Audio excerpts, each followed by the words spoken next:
आइए आज के इस वीडियो में हमारा विषय रहेगा रस। जो भी नए लोग हैं, कविता छंद इत्यादि से संबंधित पुस्तकें पढ़ते हैं तो उसमें रसों की चर्चा जरूर होती है।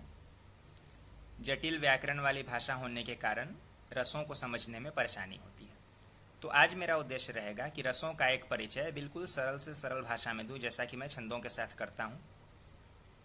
इस वीडियो में मेरा प्रयास यही है कि रस आखिर होते क्या हैं, इसको मैं प्रैक्टिकली आपको थोड़ा बताऊं, ताकि जब भी आप लोग कोई व्याकरण की पुस्तक पढ़ें तो उसमें जो जटिल भाषा दी गई भी होगी तो आपको पता रहेगा कि रस आखिर क्या है, तो वहाँ भी समझ में आपको आने में आसानी होगी। मेरा उद्देश्य यही है।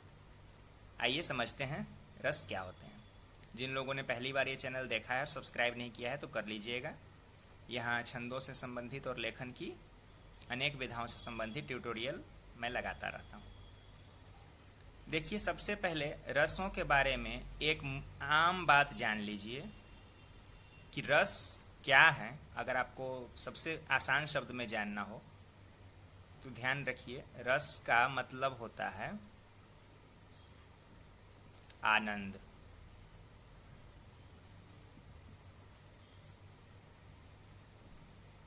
कविता को पढ़कर सुनकर जिस आनंद की हमें प्राप्ति होती है वही रस है। ठीक है, सबसे मूल बात यही है। अगर इस हिसाब से आपको रसों की परिभाषा अगर कहने के लिए दी जाए तो हम क्या कहेंगे, आइए देख लेते हैं परिभाषा। तो इस तरह से हमने समझा, रस की अगर परिभाषा आपसे पूछी जाए तो हम कहेंगे कि रस का शाब्दिक अर्थ है आनंद। काव्य को पढ़कर सुनकर जिस आनंद की अनुभूति होती है उसे ही रस कहा जाता है। ठीक है, ये बिल्कुल सरल परिभाषा हो गई। मैंने समझा भी दिया और आपको ये लिखवा भी दिया। आप चाहें तो नोट भी कर सकते हैं। देखिए, रसों का अध्ययन करते हुए इसके बाद परिभाषा तो रस की हो गई, उसके बाद जो एक दूसरा टर्म आता है वो होता है स्थायी भाव। कि रस का एक स्थायी भाव जिसकी चर्चा हम हमेशा पढ़ते हैं। तो इसका सीधा मतलब ये है कि रस से, जो भी 9 या 11 रस हैं, उससे हरेक रस से, प्रत्येक रस से जिस भाव की अनुभूति हो वही उस रस का स्थायी भाव होता है। इसको आप इस रूप में समझिए। परिभाषा पढ़ के अगर समझ में नहीं आता हो तो इसको आप इस रूप में समझिए कि जिस रस से युक्त कोई काव्य होता है उससे हम जब हम पढ़ते हैं तो हमारे मन में जो भाव उत्पन्न हो, या कहें तो जो भाव जागृत हो, वही स्थायी भाव होगा। जैसे आप यहां समझिए, 2 रसों और उनके स्थायी भाव का मैंने यहां उल्लेख किया है समझाने के लिए। श्रृंगार रस, उसका स्थायी भाव रति या प्रेम है। ठीक है। भयानक रस जो है उसका स्थायी भाव भय है। इसका मतलब ये हुआ कि अगर कोई रचना, जो कविता है, अगर श्रृंगार रस में लिखी गई है, उसको पढ़कर आपके मन में रति भाव जागृत होगा या फिर प्रेम भाव ही जागृत होगा। सीधी सी बात है, यही होता है स्थायी भाव। क्योंकि श्रृंगार और भयानक रस अगर किसी कविता में है, अगर इसी प्रकार से किसी कविता में अगर भयानक रस है, उसको पढ़ने पर आपके मन में भय जागृत होगा। ऐसा तो नहीं होगा कि हमने श्रृंगार रस की कोई कविता पढ़ी तो हम डर जाएंगे, या फिर भयानक रस वाली कोई कविता पढ़ी तो हमारे मन में रति भाव जागृत हो जाएगा। ऐसा तो होगा नहीं। तो यही चीज समझने की बात। यहाँ पर जब रसों की चर्चा होती है तो रसों के नाम के आगे उनका स्थायी भाव लिखा जाता है। मतलब कहने का है कि उस रस को पढ़कर जो भाव नेचुरली मन में जगता है, क्योंकि भाव तो सभी मन में है। प्रेम भी हमारे मन में हमेशा है, भय भी हमारे मन में हमेशा है। इसी प्रकार और भी बहुत सारे भाव हैं जो 11 या 9 भाव रसों के हिसाब से हम लोग पढ़ते हैं। वो सारे भाव तो मन में पहले से हैं। किसी उससे जुड़ी हुई किसी चीज को देखकर वो एक्टिवेट हो जाते हैं और वही स्थायी भाव कहलाते हैं। अगर आपने अपने किसी प्रियजन को देखा, प्रियजन से यहाँ तात्पर्य प्रेमी या प्रेमिका से मेरा है, तो अगर आपने अपनी प्रेमी या प्रेमिका को देखा तो भी आपके मन में रति या प्रेम भाव जागृत होगा। कोई डरावनी चीज आपने देख ली, भयानक चीज आपने देख ली, सांप देख लिया, कोई जंगली हिंसक जानवर देख लिया, तो आपके मन में भय जाग जाएगा। तो यही बात आपको समझनी है। आशा है कि समझ में आ गया होगा। स्थायी भाव के बाद जो एक अगला टर्म इसमें आता है रसों में, वो होता है विभाव। तो विभाव क्या होता है? इसकी सीधी परिभाषा यही है कि जो व्यक्ति, वस्तु या कोई भी वैसी परिस्थिति जो अन्य व्यक्ति के हृदय के भावों को, यहाँ भाव से मतलब स्थायी भाव से है, उसको जागृत करते हैं, उन्हें ही विभाव कहा जाता है। विभाव के आश्रय से रस प्रकट होता है। इसको सरलता से मैं बता ही चुका हूं। अभी जैसे मैंने बताया कि श्रृंगार से जुड़ी हुई कोई चीज देखकर मन में रति या प्रेम जागृत होता है। प्रेमी या प्रेमिका को देखकर मन में रति भाव या फिर प्रेम भाव आता है। कोई डरावनी, भयानक, हिंसक चीज देखकर मन में भय आता है। तो विभाव का मतलब उस परिस्थिति से है जिसके बनने से आपके हृदय का वो स्थायी भाव जागृत हुआ। समझ गए? जैसे आपने कोई डरावना हिंसक जानवर देख लिया तो आपके मन में जो भय आया, तो वो जो डरावना हिंसक जानवर है, वो जो पूरी परिस्थिति बनी, वही विभाव हो गई। अब देखिए, विभाव के ये दो प्रकार होते हैं, आलंबन और उद्दीपन। ये दोनों विभाव के ही प्रकार हैं। बिल्कुल आसान भाषा में समझा रहा हूं। ये विषय इतना छोटा नहीं है, विषय बहुत लंबा है, लेकिन इतनी जटिल भाषा में लिखा जाता है कि जब आप मूल को ही नहीं जानेंगे तो वो लंबा विषय समझेंगे कैसे। इसलिए मैं छोटे में समझा रहा हूँ। जो भी वरिष्ठ लोग देख रहे हैं, ये मत समझे कि मैं विषय को छोटा करके जल्दी जल्दी में कुछ मारे जा रहा हूँ। समझाने का मेरा उद्देश्य है, उद्देश्य नेक है। तो आलंबन और उद्दीपन। आलंबन क्या होता है? आलंबन से मतलब है, जैसा कि विभाव तो वही हो गया, वो परिस्थिति, वो व्यक्ति, वस्तु या कोई भी ऐसी चीज जिसने आपके मन के स्थायी भाव को जागृत किया। तो इन दोनों का काम तो वही रहेगा, स्थायी भाव को जागृत करना। तो आलंबन से मतलब भी उसी तत्व से है, उसी व्यक्ति या वस्तु से है जो कि विभाव को, जो आपके मन के स्थायी भाव को जागृत कर रहा है। जैसे अभी के उदाहरण में मैंने कहा कि जो भय नामक स्थायी भाव को जागृत कौन कर रहा था? कोई हिंसक पशु। तो वो जो हिंसक पशु है वही आलंबन का काम कर रहा है। आपके सामने आपकी प्रेमिका आ गई, आपके सामने आपका प्रेमी आ गया, उसने आपके मन में रति या प्रेम भाव को जगाया, तो उस प्रेमी ने किसका काम किया? आलंबन का काम किया। अब देखिए, आलंबन विभाव भी ये दो प्रकार के होते हैं, आश्रयालंबन और विषयालंबन। ये बीच में मैंने लकीर खींच दी है ताकि अंतर रहे। आश्रयालंबन से मतलब है जिसके मन में भाव जगे वो आश्रयालंबन या आश्रय हुआ ना, वो भाव को उसने अपने मन में आश्रय दिया। और जिसके प्रति जगता है वो विषयालंबन, यानी वो विषय हो जाएगा।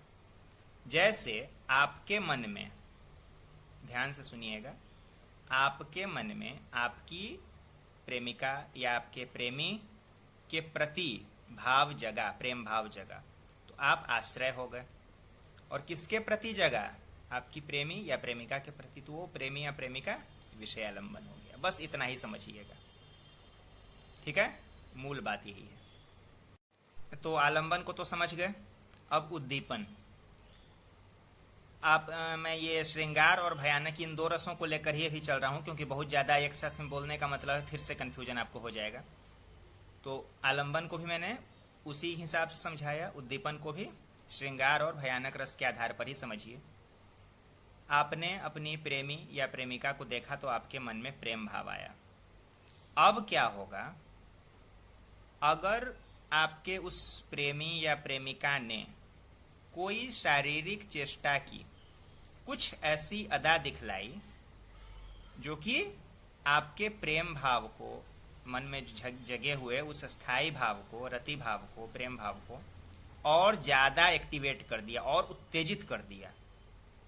तो वो जो क्रियाएं होती है ना उस तरह की, जिन्होंने आपके स्थायी भाव को, मन में जगे हुए स्थायी भाव को और ज़्यादा उत्तेजना दी, वही उद्दीपन कहलाती हैं।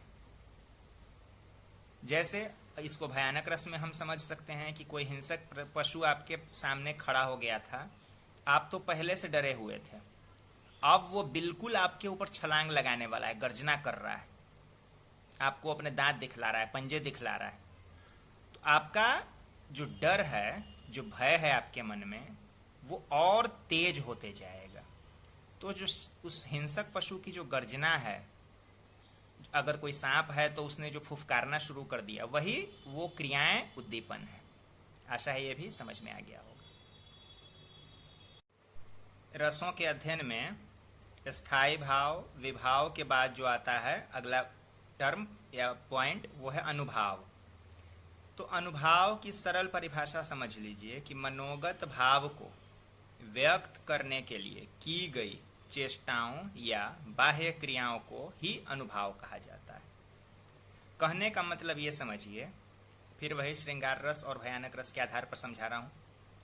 आपने अपनी प्रेमिका को देखा, प्रेमी को देखा, तो आपके मन में रति या प्रेम भाव, तो स्थायी भाव जो है वो जागृत हो गया।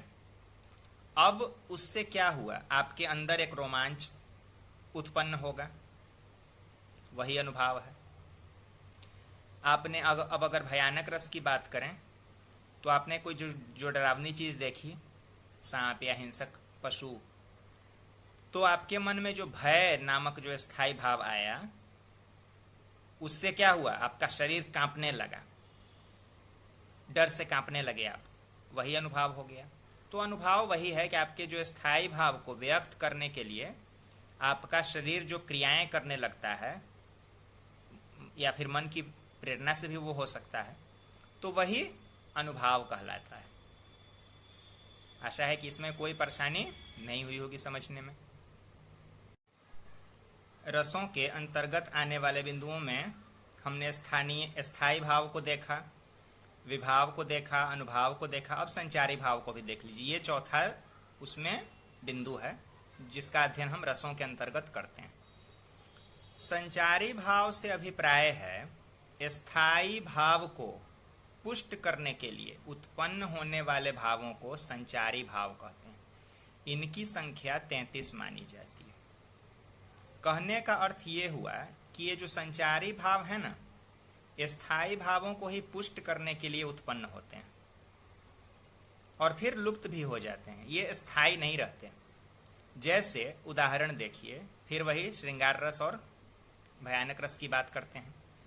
श्रृंगार रस में जैसे आपने अपनी प्रेमी या प्रेमिका को देखा, तो आपके मन में जो प्रेम भाव जगा हुआ था, रति भाव जो जगा हुआ था, इस दौरान आपके मन में कई तरह के तो भाव और भी आ सकते हैं, वही संचारी भाव हैं। जैसे आपके मन में प्रेम उत्पन्न हो गया है, प्रेम भाव जो है स्थायी भाव वो उत्पन्न है, उसी समय आपके मन में हर्ष भी उत्पन्न हो सकता है, आप खुश हो सकते हैं, तो हर्ष संचारी भाव हो गया। फिर क्या होगा कि वो हर्ष चला जाएगा और उसका स्थान लज्जा ले लेगी, लज्जा भी संचारी भाव हो गया। इसी प्रकार से वो जो भयानक रस वाला जो हमने उदाहरण देखा है, आपने जो डरावना पशु अपने सामने देखा हुआ है, तो भय तो आपके मन में स्थायी भाव उत्पन्न है ही, आप डरे हुए तो बराबर रहेंगे उसको देख के। साथ में क्या होगा, आपके मन में चिंता भी आ सकती है बहुत प्रकार से, आप घायल ना हो जाएं, मारे ना जाएं, जो भी। तो ये चिंता संचारी भाव हुई। अचानक से क्या होगा कि वो चिंता के साथ साथ आपके साथ एक और चीज होगी, जड़ता आ जाएगी, आपको आपके सोचने समझने की शक्ति चली जाएगी, दिमाग जड़ हो जाएगा, वो भी संचारी भाव है। तो संचारी भावों से यही अभिप्राय होता है। तो आज इस वीडियो में हमने रस के जो भी चारों अवयव हैं, स्थायी भाव, विभाव, अनुभाव, संचारी भाव, सब को बिल्कुल सरल शब्दों में समझने की कोशिश की है। कहा भी गया है विभावानुभाव व्यभिचारी संयोगादरस निष्पत्ति। विभाव, अनुभाव और संचारी भाव के संयोग से रस की निष्पत्ति होती है। आशा है कि आप लोगों को परिचय जरूर समझ में आया होगा कि जो चीज़ आप लोग ग्रामर की किताब में पढ़ते हैं कठिन शब्दों में, इसका उदाहरण और इसकी परिभाषाएं इन चीज़ों की इतनी व्यापक है कि वो पुस्तक का बहुत बड़ा हिस्सा इन्हीं को समझाने में चला जाता है, और जो कि ज़रूरी भी है। ऐसा नहीं कि वो अनावश्यक है, सिर्फ इतना ही आपको समझना है। लेकिन यहाँ पर मैंने बार बार मैं यही बता रहा हूँ कि मैंने छोटे से उदाहरणों से, जो नए लोग हैं जो ग्रामर की किताब को पढ़ते हैं और फिर बंद करके भाग जाते हैं कि नहीं ये तो नहीं समझ में आ रहा है, बताने की कोशिश की है कि ये क्या है। आपको कैसा लगा है कमेंट बॉक्स में ज़रूर बताइएगा। जो भी वरिष्ठ लोग देख रहे हैं अपना सुझाव ज़रूर दें, और इसमें जो भी बताना चाहिए, जोड़ना चाहिए। इस वीडियो में आपकी रुचि होगी तो हम लोग आगे इसमें और भी भावों को विस्तार से देखेंगे। ठीक है, इस वीडियो में इतना ही। मिलते हैं अगले वीडियो में फिर एक नए विषय के साथ।